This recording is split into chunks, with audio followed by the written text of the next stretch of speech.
The bee's honeycomb is a marvel of natural engineering. They've got plenty of honey. Everything they need is here.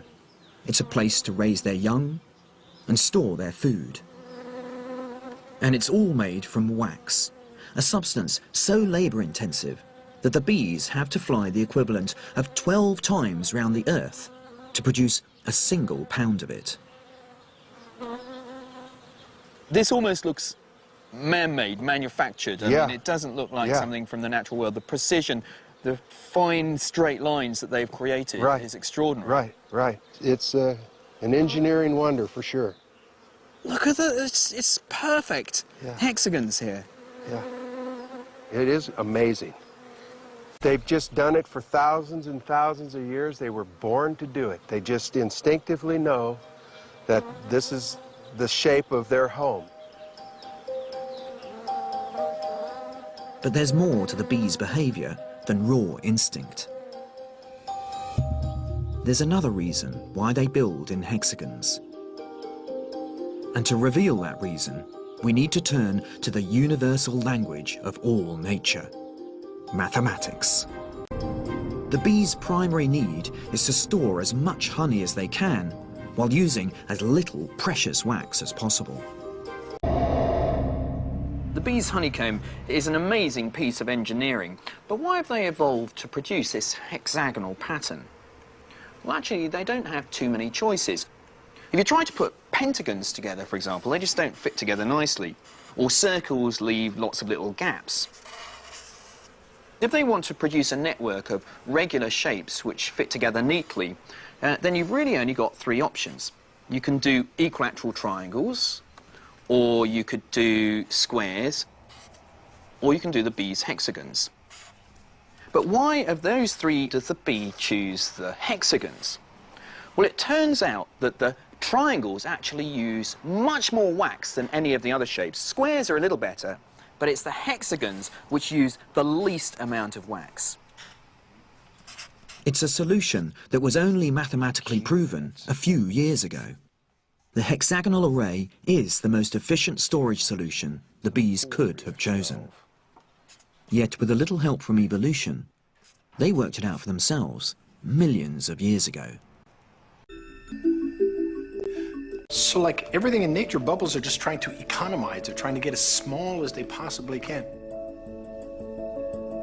But in the case of bubbles, they can do it perfectly. A single bubble in the air is always a sphere. At first sight, it seems obvious that the bubble should be round. But why is the sphere so special?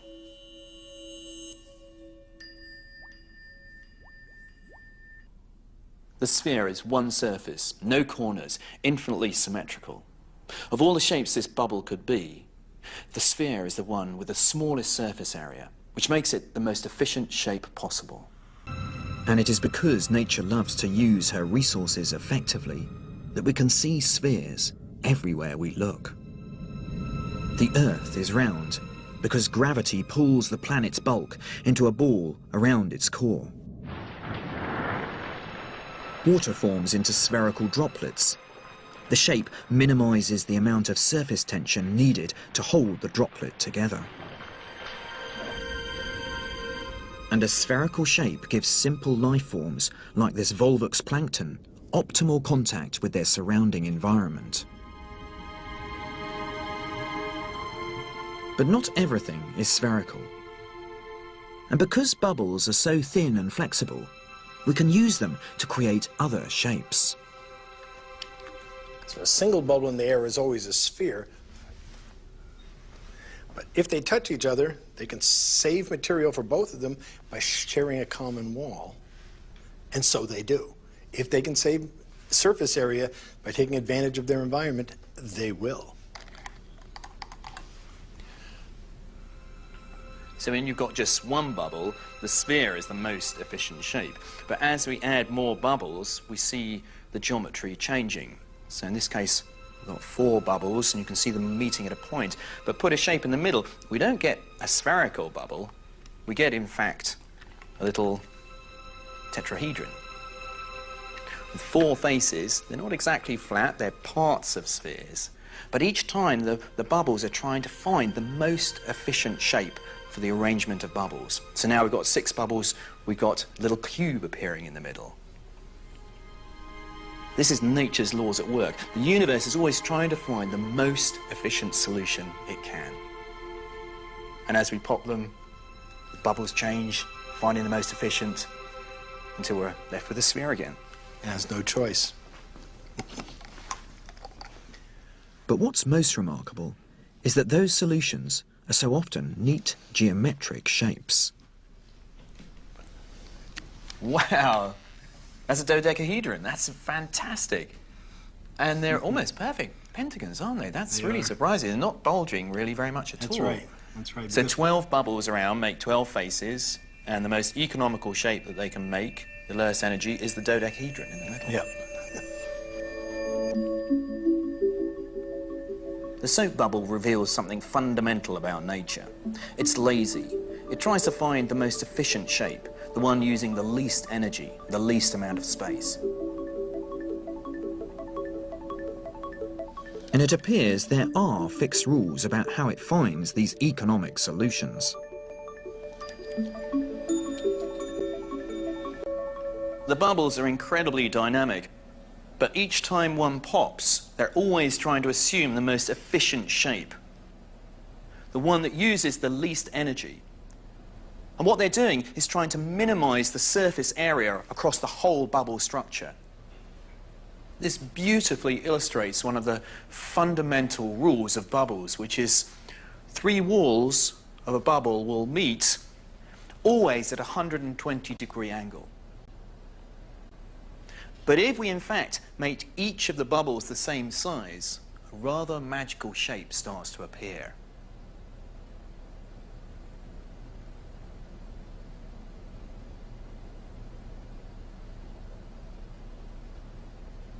The hexagon.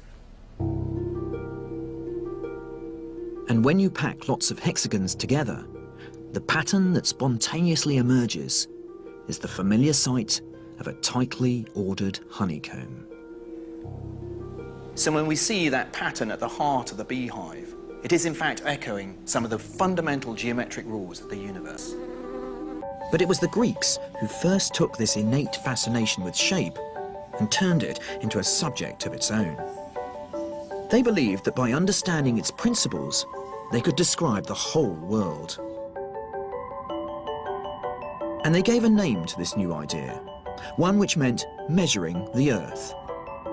They called it geometry. The mainstay of Greek geometry was the discovery of 5 perfect shapes now called the Platonic solids, after the Greek philosopher Plato, who believed these were the building blocks of nature. So we've got the tetrahedron with its 4 faces, the cube with its 6 faces, the octahedron with its 8 faces, the dodecahedron 12 faces, and the most complicated shape of all, the icosahedron with its 20 faces. Today, these are more commonly known as dice. But most surprisingly, these are the only 5 shapes like this that can possibly exist. They're the only perfectly symmetrical solids.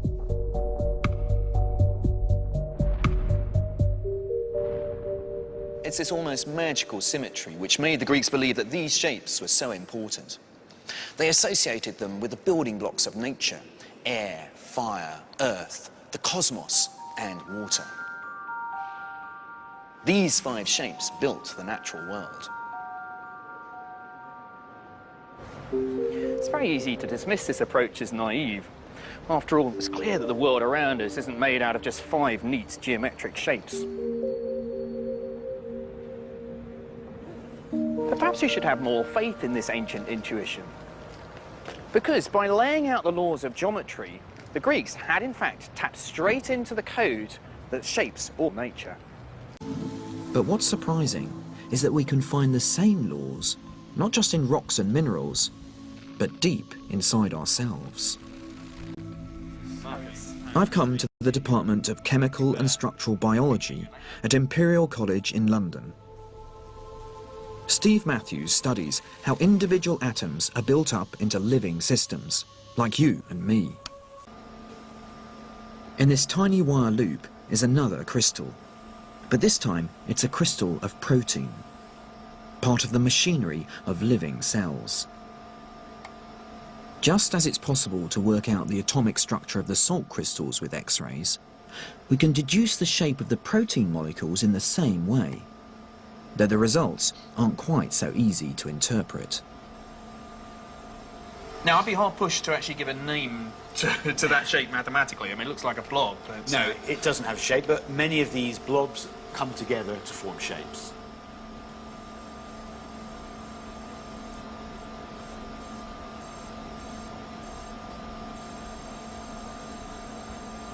So there's a huge amount of structure and symmetry in this protein. And, Oh, yeah, definitely. Yeah, and that's amazing.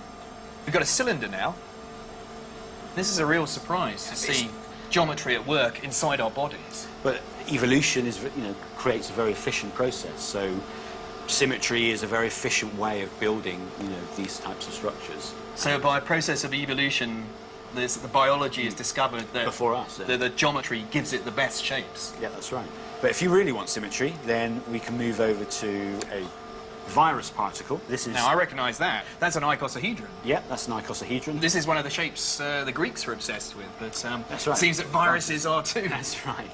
It's very striking, because the physical world, you somehow expect maybe salt crystals to be symmetric, but the biological world, everyone considers rather a messy one, but this is not messy at all. This is beautiful.